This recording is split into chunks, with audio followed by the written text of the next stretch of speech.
Hello and welcome to another English lesson with me, Beth, and today we will compare how A2, B1 and B2 level writing is different.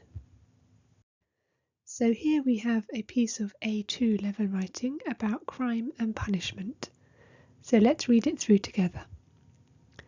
Crime is when people break the law. Some examples of crime are stealing, lying or hurting someone.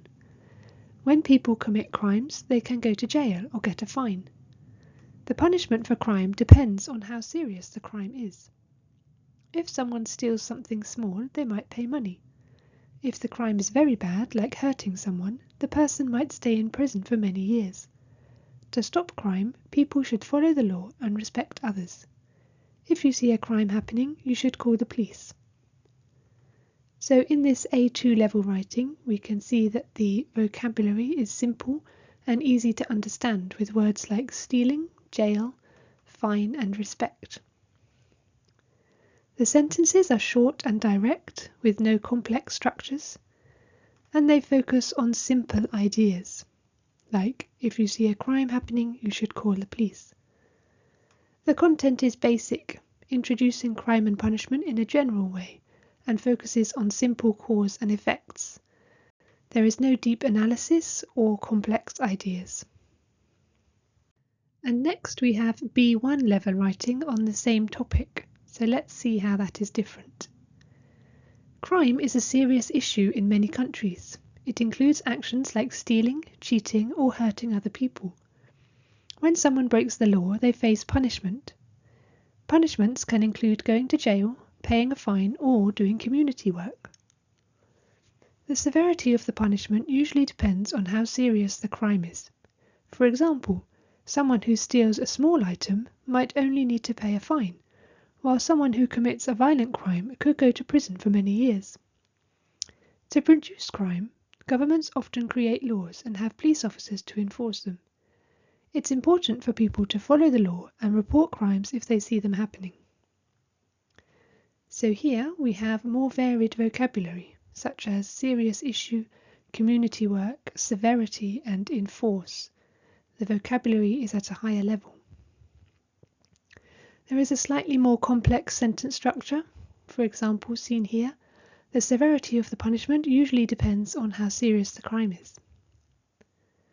We have explanations and examples. For example, someone who steals a small item might only need to pay a fine, while someone who commits a violent crime could go to prison for many years. And we have more detailed information. So here we have, it includes actions like stealing, cheating, or hurting other people.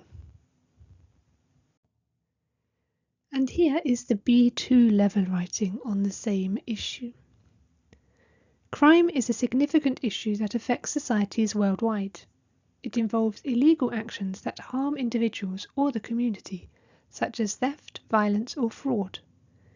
In most countries, the legal system punishes criminals to maintain order and protect citizens.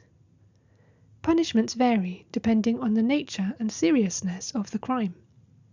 For minor offences, such as theft, criminals may face fines or community service.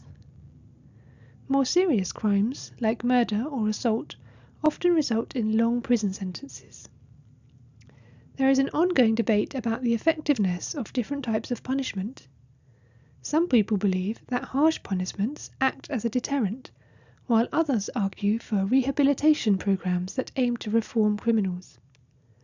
The criminal justice system must balance fairness, protection of society, and rehabilitation to reduce crime rates. So here we have very advanced vocabulary, such as significant issue, fraud, deterrent and rehabilitation. We have more sophisticated grammar, like relative clauses and modal verbs.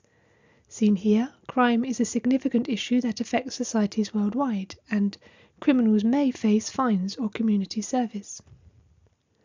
We have longer and more complex sentences with advanced connectors.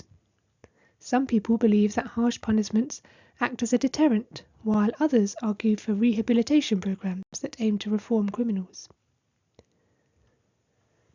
It covers both sides of an argument, so we have some people believe one thing, while others believe another thing. And it debates punishment methods. And here you can see all of those comparisons in a table form. So here we have a list of the features: sentence structure, grammar, vocabulary, ideas and content, cohesion and linking, and style and tone. And then in orange we have the A2 level, and if you want to improve to B1 level, you will need to add what is here in the green column. And to get even better to B2 level, you will need to include what is in the blue column. I hope you found that interesting and useful, and maybe it will help you to improve your writing or your speaking. Thank you so much for watching. Please like and subscribe, and I will see you again next time. Bye!